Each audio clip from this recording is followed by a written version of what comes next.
Hello everyone, my name is Shubham and इस lecture series में हम लोग 11th क्लास की एनसीईआरटी जो मिडाइवल हिस्ट्री की बुक है उसको हम लोग कवर करें। तो ओल्ड एनसीईआरटी इन लेक्चर की सीरीज़ के माध्यम से हम कवर करेंगे। इन प्रीवियस लेक्चर्स हमने चैप्टर नंबर 1 और चैप्टर नंबर 2 को कंप्लीट किया था। तो आज है चैप्टर 3 और टॉपिक है, चैप्टर का नाम है द चोला एम्पायर। ठीक है, तो बने रहिएगा। और this is my earnest believe कि अगर आप ये सारे इस सीरीज़ के सारे लेक्चर्स अगर आपने अच्छे से देख लिए तो मिडाइवल हिस्ट्री की जो 11th क्लास की किताब है उसको आपको खुद से पढ़ने की ज़रूरत नहीं पड़ेगी। तो चलिए, मेरा नाम है शुभम और आप सभी का मैं स्वागत करता हूँ IS सोशल के इस यूट्यूब चैनल पे। तो चलिए शुरुआत करते हैं, चोलास के बारे में देखते हैं। तो जो चोलास थे उनका जो टाइम पीरियड है 850 से 1279 AD। तो ध्यान रखेंगे, हम लोग इंपीरियल चोलास के बारे में बात कर रहे हैं, संगम चोलास के बारे में बात नहीं कर रहे हैं। ठीक है, संगम चोलास के बारे में हम लोग बात नहीं कर रहे हैं। अभी वाला जो चोलास हैं वो 850 से 1279 AD के बीच में इनका टाइम पीरियड था। ठीक है, संगम चोलास का टाइम पीरियड जो था दैट वाज 300 BC से लेकर 300 AD का टाइम पीरियड था। तो ये 600 साल में संगम चोलास थे। ये चोलास के बारे में हम जो डिस्कस कर रहे हैं ये इंपीरियल चोलास हैं। तो चलिए शुरुआत करते हैं इन्हीं शब्दों के साथ। तो जो फाउंडर थे इंपीरियल चोला डायनेस्टी के, उनका नाम था विजयाला चोला। ठीक है, नाम याद रखेंगे। और जो चोलास हैं वो पल्लवास के फ्यूडेटरीज थे। ठीक है, पल्लवा डायनेस्टी जो तमिलनाडु में रूल करती थी, उनके ये फ्यूडेटरीज थे, फ्यूडल वेसल कह लीजिए एक तरीके से।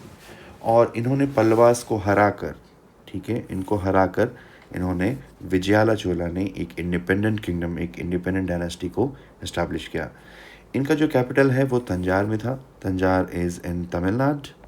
ठीक है, Tamil Nadu was the Tanjore was the capital of imperial Cholas. और इनको इंपीरियल चोलास कहते क्यों हैं? तो इनको इंपीरियल चोलास इसलिए कहते हैं, ना सिर्फ साउथ इंडिया में बल्कि they conquered Sri Lanka, they attacked and annexed Maldives. Maldives पर भी उन्होंने अटैक किया। उसके अलावा अगर आप देखेंगे तो मलय पेनिनसुला, ये वाला जो एरिया है, मलय पेनिनसुला के ऊपर भी इनका कंट्रोल था। ठीक है, तो चूंकि इनका कंट्रोल इंडिया के बाहर भी था तो ये इंपीरियलिस्ट पावर थी। जैसे ब्रिटिशर्स या यूरोपियन इंपीरियलिस्ट पावर थे, वैसे ही इंडिया की हिस्ट्री में देखें तो चोला जो है एक इंपीरियलिस्ट पावर थे। और इनके इंपीरियल पावर होने के पीछे सबसे इम्पॉर्टेंट जो वजह थी उनकी थी पावरफुल नेवी। नेवी उनकी इतनी ज़्यादा स्ट्रांग थी जिसकी वजह से इन्होंने पूरे इंडियन ओशन में एक कंप्लीट डोमिनेंस इस्टेब्लिश करी थी। और उनका डोमिनेंस बे ऑफ बंगाल में इतना ज़्यादा था कि कई बार बे ऑफ बंगाल को चोला लेक के नाम से भी बुलाया जाता था। ये उनका एक तरीके से बैकयार्ड था, उनका नेबरहुड था चोलास का, thanks to their powerful navy. चलिए अब कुछ इम्पॉर्टेंट राजाओं के बारे में बात कर लेते हैं। तो 2 इम्पॉर्टेंट राजा हैं जिनके बारे में एनसीईआरटी में मेंशन है, तो हम उनके बारे में पढ़ेंगे। तो सबसे पहला नाम आता है राजा चोला का। अगर हम राजा चोला के रेन के बारे में बात करें तो 985 से 1014, लगभग 30 सालों तक उन्होंने शासन किया। अपने शासनकाल में उन्होंने श्रीलंका के ऊपर अटैक किया और उसका नॉर्दर्न पार्ट जो है, श्रीलंका का जो नॉर्दर्न पार्ट है, that was conquered by the Cholas. ठीक है, फिर उन्होंने ही मालदीव्स में भी अपना एक्सपीडिशन भेजा। Naval expedition was sent to Maldives as well. फिर राजा चोला के टाइम पे सबसे जो इम्पोर्टेंट काम हुआ वो हुआ राजराजेश्वर मंदिर, जिसको बृहदेश्वरा टेम्पल ऑफ तंजार के नाम से भी जानते हैं। उसका कंस्ट्रक्शन पूरा गया 1010 AD में। ठीक है, तो एक बहुत बड़ा मंदिर, भव्य मंदिर बनाया गया जिस मंदिर का नाम था राजराजेश्वर मंदिर या बृहदेश्वरा टेम्पल। ठीक है, फिर उसके अलावा उन्होंने एक बुद्धिस्ट मोनेस्ट्री का भी डेवलपमेंट कराया नागपट्टिनम तमिलनाडु में। उस बुद्धिस्ट मोनेस्ट्री का नाम था चूड़ामणि विहारा। वेरी इंपॉर्टेंट, इसको याद रखेंगे। चूड़ामणि vihara was the name of the Buddhist monastery that was constructed under the aegis of Raja Chola. फिर तीसरे पॉइंट पर आते हैं, राजा राजा चोला को तिरुमुराई कोंडा चोलन भी कहते हैं। तिरुमुराई बेसिकली नैनार संतों की जिन्होंने अगर अलवर और नैनार नहीं पढ़े होंगे तो थोड़ा सा बता देता हूँ। नैनार जो है बेसिकली शिवा के भक्त थे, जो 6 से लेकर 9 सेंचुरी में तमिलनाडु में शिवा की भक्ति को प्रमोट करने का इन्होंने काम किया। तो उनकी जो कविताएं हैं, शिव भक्ति की जो कविताएं हैं, उनका जो कंपाइलेशन है, उस कंपाइलेशन को कहते हैं, उस किताब को कहते हैं तिरुमुराई। ठीक है, तो इन सारे संतों की रचनाओं को कंपाइल करने का काम राजा राजा चोला ने किया था। ठीक है, और इसी वजह से ये कंपाइलेशन चूँकि उनके पैट्रोनेज में हुआ, ठीक है, उनके पैट्रोनेज में हुआ, और जिन्होंने किया था उसका नाम भी मेंशन कर देता हूँ, Nambiar Nambi. Nambiar Nambi was the court poet who undertook the task of compiling the poems of Nainar saints. ठीक है, तो तिरुमुराई कोंडा चोलन, कोंडन का मतलब होता है कॉन्करर। ठीक है, तो इनको पैट्रोनेज में पूरे तिरुमुराई को कंपाइल किया गया, इस वजह से इन्होंने टाइटल रखा तिरुमुराई कोंडा चोलन। अगले इंपॉर्टेंट राजा आते हैं राजेंद्र चोला। तो राजेंद्र चोला वॉज द सन ऑफ राजा राजा चोला। तो उनके बाद ये गद्दी पर बैठे और उन्होंने 1014 से लेकर 1044 तक, ठीक है, 1014 से लेकर 1044 तक इन्होंने भी 3 साल तक राज किया। इनको नेपोलियन ऑफ द साउथ भी कहते हैं।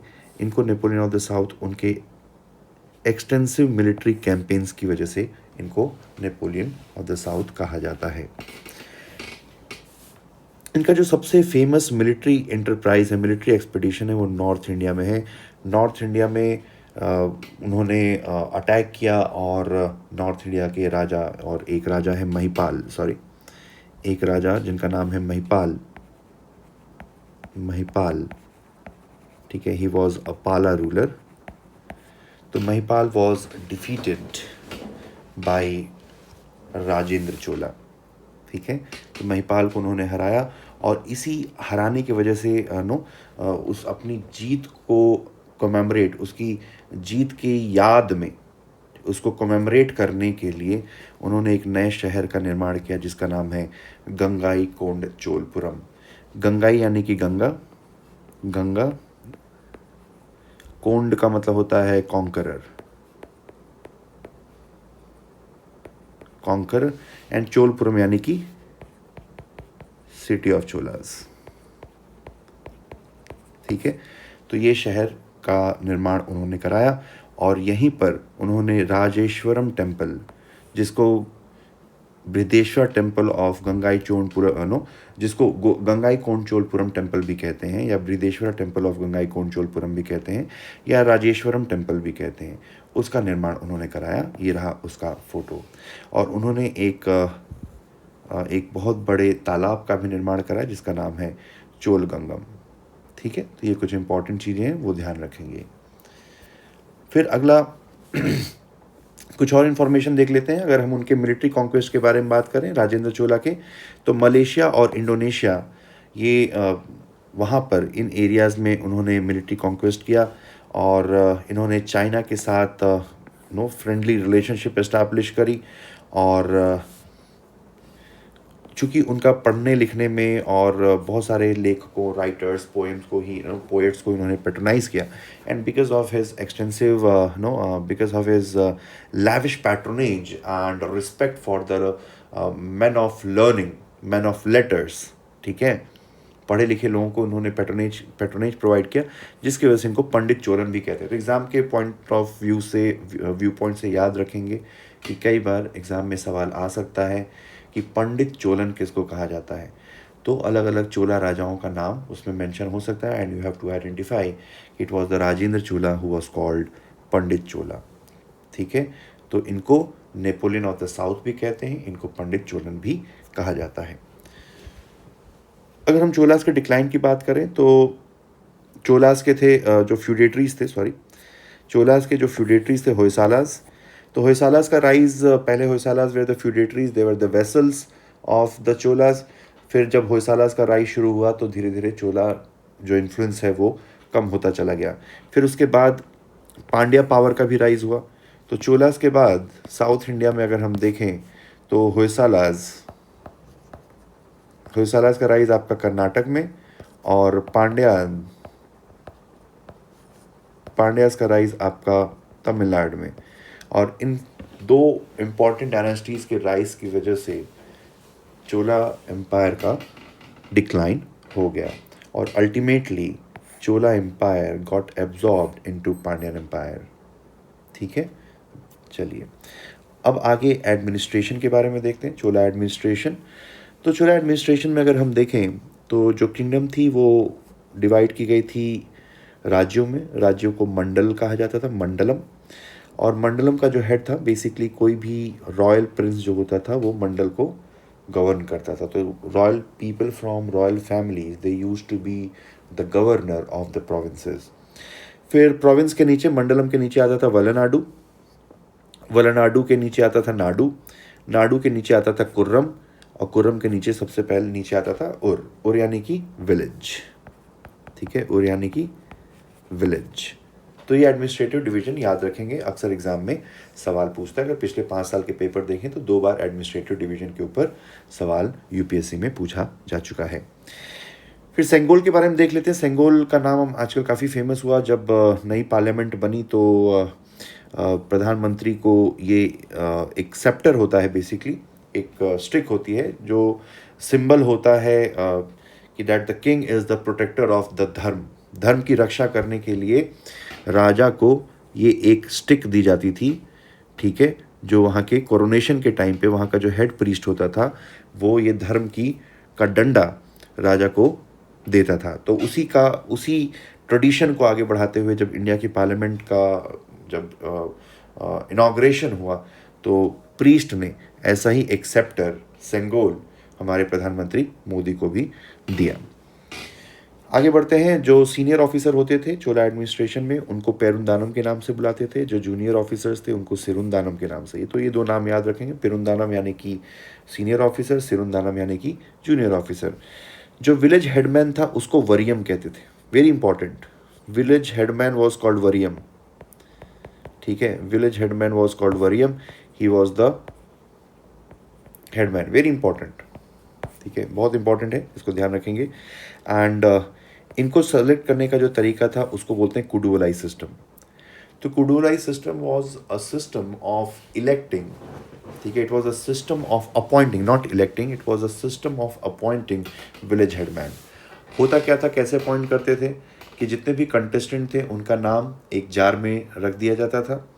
ठीक है, और चिट के रूप में उनके नाम को एक पेपर पे या किसी पत्ते पर लिखकर, पेपर तो उस समय आया नहीं था, पत्ते पर लिखकर एक जार में डाल दिया जाता था, और गांव के किसी एक छोटे बच्चे से बोला जाता था कि उस जार में से एक चिट निकाला जाए, और जिसका भी नाम निकलता था उसको विलेज हेडमैन वरियम अपॉइंट कर दिया जाता था।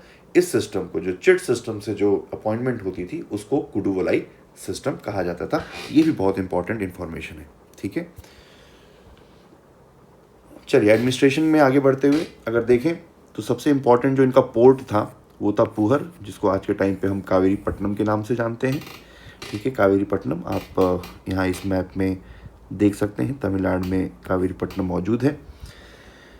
फिर कुछ इम्पॉर्टेंट एंशिएंट पोर्ट्स के नाम यहाँ पर इस मैप में दिए हुए हैं, आप इसको चाहे तो नोट कर सकते हैं, very important from exam view point. ठीक है, जिसमें लोथल जो इंडस वैली के टाइम पर है, भृगुकच्छ या बिरगाज़ा या ब्रोच। ठीक है, ब्रोच या आज के टाइम पे इसको भरूच भी कहते हैं। फिर सोपारा हो गया, यहाँ पर एक और है चौल, कल्याणी ये इंपॉर्टेंट पोर्ट है। मुजीरी एक इंपॉर्टेंट पोर्ट है केरला में। फिर एक टोंडई करके इंपॉर्टेंट पोर्ट है, ये भी केरला में है, TONDI। ठीक है, TONDI। फिर उसके अलावा कोरकाई, ये आपका तमिलनाडु में है। ठीक है, फिर पूहर हो गया, अरिकमेडु जो आज के टाइम पर पौंडीचेरी में है। फिर ममल्लपुरम, महाबलीपुरम, ये भी तमिलनाडु में है। ठीक है, मसूलीपट्टनम या मछलीपट्टनम ये आपका आंध्र प्रदेश रीजन में आता है। ठीक है, तो these were some of the important ancient ports. फिर चोला टाइम पे जो टाउन होते थे उनको नगरम के नाम से बुलाते थे, और इस नगरम को एक काउंसिल द्वारा गवर्न किया जाता था। उस काउंसिल को नगरत्तर कहते थे। ठीक है, नगरम जो शहर होते थे उनको नगर कहा जाता था, और नगरम नगर को चलाने के लिए जो म्यूनिसिपल काउंसिल कह लीजिए एक तरीके से, उस म्यूनिसिपल काउंसिल को नगरातर के नाम से बुलाते थे। ठीक है, चलिए आगे चलते हैं। अब लोकल सेल्फ गवर्नमेंट के बारे में बात करते हैं। चोला लोकल सेल्फ गवर्नमेंट एक बहुत ही इंपॉर्टेंट टॉपिक है एग्जाम व्यू पॉइंट से, क्योंकि अगर आप देखेंगे तो उस टाइम पे, इतने एंशियंट टाइम पर इंडिया में एक लोकल सेल्फ गवर्नमेंट एक सिस्टम चलता था, ये अपने आप में एक बहुत बड़े आश्चर्य की बात है। ठीक है, एक बहुत बड़े आश्चर्य की बात है। तो उत्तर मेरूर जो इंस्क्रिप्शन है, ठीक है, एक इंस्क्रिप्शन है जो एक चोला राजा थे जिनका नाम था परंतका। तो परंतका ने उत्तर मेरूर इंस्क्रिप्शन जारी किया था। उस उत्तर मेरूर इंस्क्रिप्शन से हमें चोला लोकल सेल्फ गवर्नमेंट के बारे में जानने को मिलता है। तो इस इंस्क्रिप्शन के अनुसार चोलास के टाइम पर दो टाइप के गांव होते थे, इसको यहाँ पर समझते हैं। ठीक है, एक हो गया वो गांव जो ब्राह्मणों को दान में दिया गया, टैक्स फ्री जो गांव ब्राह्मणों को दिए जाते थे उनको ब्रह्मदेव या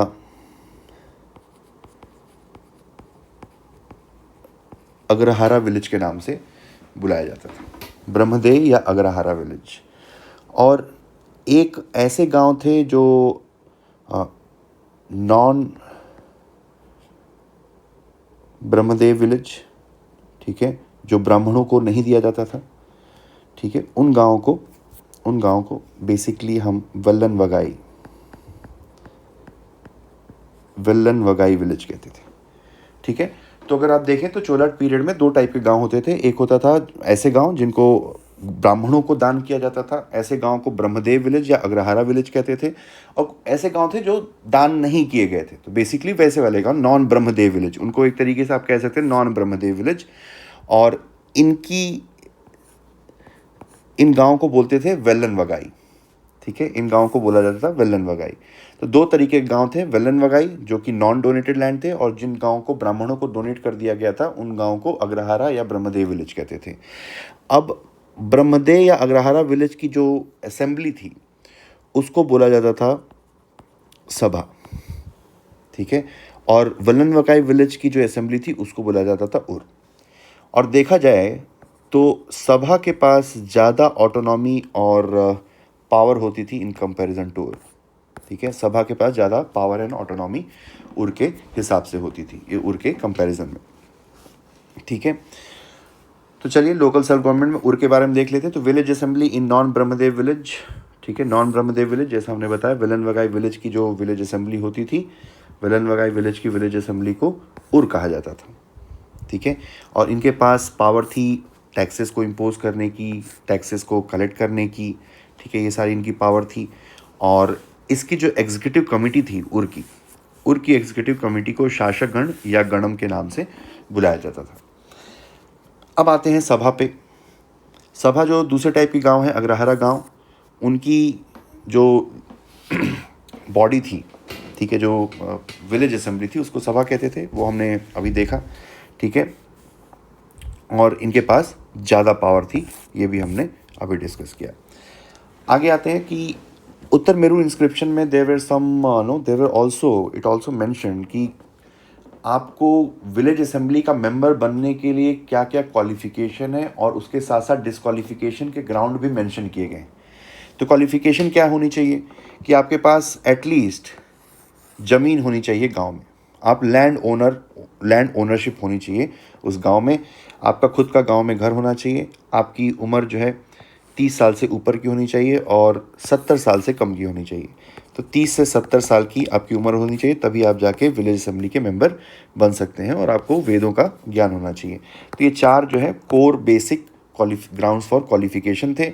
फिर उसके अलावा कुछ ग्राउंड फॉर डिस्क्वालिफिकेशन भी थे, जैसे कि अगर आप कमेटी के मेंबर पिछले 3 साल से हैं तो आप डिस्क्वालीफाई हो जाएंगे, you will not be allowed to contest the election. या आपने अपने अकाउंट्स समय से, ठीक है, समय से सबमिट नहीं किए, अपने जो खर्चे बर्चे हैं, जैसा कि आज के टाइम पर भी होता है रिप्रेजेंटेशन ऑफ पीपल्स एक्ट में आपको अपने खर्चे बर्चे, अपना फाइनेंशियल स्टेटस, ये सब कुछ फर्निश करना पड़ता है जब आप पर्चा नॉमिनेशन के लिए जब आप वो करते हैं, अपना कैंडिडेचर फाइल करते हैं। अगर आपने कोई पाप किया हो तो तीसरा है ग्राउंड फॉर डिस्क्वालिफिकेशन, या आपने किसी की प्रॉपर्टी चुराई हो, this is the fourth ground for disqualification, ठीक है। और जैसा मैंने बताया था कि this system of election was called Kudavolai system, ठीक है। चलिए अब कल्चर के बारे में देख लेते हैं। तो Cholas they were the patron of Shiva. आपने देखा ही होगा कि जितने भी इम्पोर्टेंट मंदिर हैं उन्होंने शिव के बनाए हैं। और राजा राजा वन को एक टाइटल भी दिया गया था, शिवपद शेखर, ठीक है। शिवपद शेखर का टाइटल क्यों मिला था? क्योंकि उन्होंने एक बहुत ही इम्पोर्टेंट मंदिर राजराजेश्वर टेम्पल या बृहदेश्वर टेम्पल का निर्माण उन्होंने कराया था। फिर चोलास के टाइम पर कुछ इम्पोर्टेंट शैवाइट सेक्ट का भी जन्म हुआ, शुद्ध शिवा, कपालिका, ठीक है, कालमुखा, एक और है कालमुखा। तो these were the important sects which came into existence during Chola period. अब टेम्पल आर्किटेक्चर की बात कर लेते हैं। तो पल्लवाज ने बेसिकली द्रविड़ा टेम्पल आर्किटेक्चर की शुरुआत करी, लेकिन द्रविड़ा टेम्पल आर्किटेक्चर अपने जेनिथ पे पहुंचा चोलास के टाइम पर, ठीक है। चोलास के टाइम पर जो द्रविड़ा टेम्पल आर्किटेक्चर अपने जेनिथ पे पहुंचा, क्योंकि ये ऐसा टाइम था, ठीक है, कि टेम्पल बनाना सिर्फ एक धार्मिक क्रिया नहीं रह गई थी। नाउ चोलास ने टेम्पल आर्किटेक्चर को एक आर्टिस्टिक क्या बोले वे ऑफ आर्टिस्टिक एक्सप्रेशन बनाया, ठीक है। सिर्फ मंदिरों का निर्माण सिर्फ पूजा स्थल के रूप में नहीं, मंदिरों का निर्माण as a beautiful building, beautiful architecture. तो ये परसेप्शन इंडिया में टेम्पल्स को लेकर लाने का काम चोलास ने किया, कि मंदिर सिर्फ पूजा पाठ की जगह नहीं होनी चाहिए, मंदिर ऐसा भी होना चाहिए दैट इट शुड इंस्पायर ऑ, कि देखकर लगे कि क्या ही तो गजब है। तो ये जो आइडिया है ये चोलास लेकर आए, ठीक है। चोलास ने इस चीज़ को इंट्रोड्यूस किया कि भाई देखो, मंदिर बनाना तो ठीक है, लेकिन मंदिर ऐसे होने चाहिए कि लगे कि भाई कुछ तो बनाया है, ठीक है। तो ये चीज़ जो है अब चोलास लेकर आए। और देखा जाए तो कुछ चोलास ने कुछ इम्पॉर्टेंट चीज़ों को भी मंदिरों के साथ अटैच किया है, कि आप देखेंगे तो बहुत बड़े गोपुरम चोलास ने इंट्रोड्यूस किए। गोपुरम जो है एंट्रेंस गेट होती है, अगर आपने नहीं पढ़ा होगा आर्ट एंड कल्चर तो आप बस ये जान लीजिए कि मंदिरों में घुसने वाला जो एंट्रेंस गेट है उसको गोपुरम कहते हैं, और जो मंदिर के ऊपर ये टावर आप जो देख रहे हैं इसको विमान कहते हैं। तो ये बहुत ही इनके टाइम पे बहुत ही बड़े बनने लगे, पैसा वैसा था तो भाई बना लिया, ठीक है। काफ़ी ये सिग्निफाई करता है कि इकॉनमी काफ़ी अच्छे तरीके से फ्लरिश हो रही थी चोलास के टाइम पर।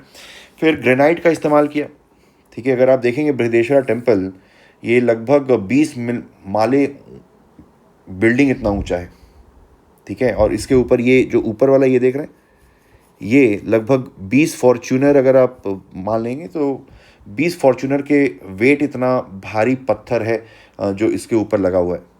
और एक एक पत्थर जिसे मंदिर बना है वो 2-2 टन के, कैन यू इमेजिन, 2-2 टन के एक एक पत्थर है, और 20 माले ऊंचा ये पूरा ये मंदिर है। इंडिया का सबसे हाईएस्ट मंदिर है। बहुत ही मुश्किल हो, जैसे पिरामिड बनाया गया था उसी टेक्निक को यूज़ करके, जैसे रैंप बनाकर हाथियों से पत्थरों को खींच खींच कर इस मंदिर का पूरा निर्माण किया गया था। आप इमेजिन कर सकते हैं कि कितना मेहनत टास्क होगा ये, ठीक है। फिर इंट्रिकेट कार्विंग अगर आप देखें, इन मंदिरों पे काफ़ी ज़्यादा नक्काशी की गई है, और बहुत सारी छोटी छोटी कलाकृतियाँ, छोटी छोटी मूर्तियाँ आपको इन मंदिर की दीवारों पर देखने को मिलेंगी। उसके अलावा मुराल आर्ट, ये जो मुराल पेंटिंग है, आपको बृहदेश्वर टेम्पल में मुराल पेंटिंग्स देखने को मिलेंगी। उसके अलावा इंस्क्रिप्शंस भी देखने को मिलेंगे, चोला पीरियड के जो भी इंस्क्रिप्शंस हैं आपको वो भी इन मंदिरों में देखने को मिलेंगे, ठीक है। चोला के टाइम पर आगे चलते हैं। चोला के टाइम पे जो मंदिर है, धीरे धीरे इकोनॉमिक एक्टिविटीज़ में भी उनका पार्टिसिपेशन होने लगा, और ये काफ़ी बड़ा इंस्टीट्यूशन बना, बहुत ज़मीनें थीं, बहुत दान मिलता था। तो मंदिर धीरे धीरे एक तरीके से they became the financial institution. तो लोगों को उधार देना, कर्जा देना, ये सब काम करना, ये भी मंदिर कर रहे थे चोला पीरियड में। ठीक है, और ये 3 मंदिरों का एग्जाम्पल मैंने यहाँ पे इंट्रोड्यूस किया है, जिसको 3 ग्रेट लिविंग चोला टेम्पल कहा जाता है। Great living Chola temple, Brihadeeswara temple of Tanjore, जिसका निर्माण जो है राजराजा चोला ने किया था। फिर बृहदेश्वरा टेम्पल ऑफ गंगाई कोंडचोलपुरम, इसका निर्माण राजेंद्र चोला ने किया था, राजेंद्र चोला। और ऐरावतेश्वर टेम्पल ऑफ दारासुरम, जिसका निर्माण राजराजा सेकंड ने किया था। ठीक है, तो ये 3 इम्पॉर्टेंट टेम्पल्स हैं जिनको 3 ग्रेट लिविंग चोला टेम्पल भी कहते हैं, और इसको यूनेस्को वर्ल्ड हेरिटेज साइट का भी दर्जा प्राप्त है। चलिए लिटरेचर की बात कर लेते हैं। चोला पीरियड में तो कंबन करके एक महर्षि थे, एक साधु थे, जिन्होंने कम्बन रामायण, एक तमिल रामायण लिखी जिसको बोलते हैं कम्बन रामायण। फिर इसी टाइम पे अलवर और नैनार संत भी थे जिनको पैटर्नाइज किया था चोलाज ने। ठीक है, अलवर संतों की जो किताब है उसका नाम है, क्या नाम है उसका? उसका नाम है नालाईरा दिव्य प्रबंधम। ये विष्णु की भक्ति से संबंधित all the poems related to the worshipping of Vishnu is compiled in this book. उसके अलावा नैनार संत हैं, तो नैनार संत जो है बेसिकली इनकी जो किताब है तिरुमुराई, ऑलरेडी हम पढ़ चुके हैं तिरुमुराई, तो ये यहाँ पर तिरुमुराई हो गया, वहाँ पे हो गया Nalayira Divya Prabandham. Tirumurai is Shiva collection of poems dedicated to Shiva.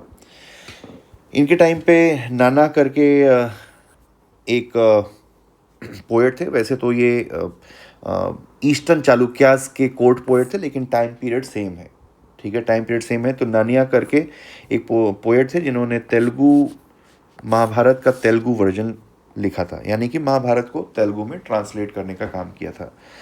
नन्या, तिकन्ना और इरन्ना, ये 3 जूल्स ऑफ तेलुगु पोइट्री इनको माना जाता है। जैसे पंपा, पोन्ना एंड राना, हमने पिछले लेक्चर में देखा था, Pampa, Ponna and Ranna. These are 3 jewels of Kannada poetry जो राष्ट्रकूटास के टाइम पर थे। वैसे ही चोलास के टाइम पर नान्या, तिकन्ना और Errana, these are the 3 jewels of Telugu poetry. तो चलिए, ये रहा चैप्टर नंबर 3 जो हमने अभी डिस्कस किया। And if you have any doubt then you can just post on the comment section. आपको कोई सजेशन देना हो तो वो भी आप कमेंट सेक्शन में डाल सकते हो। अगर आपको क्रिटिसाइज़ करना हो तो वो भी करिए। I would definitely try to work on my weaknesses as well as my strength. And don't forget to like and comment, and also try to share these important lectures with your friends so that they can also get benefited from it. So this was that's it about chapter number 3. See you in the next chapter, chapter number 4. Thank you. Thanks for watching. Have a nice day. All the best.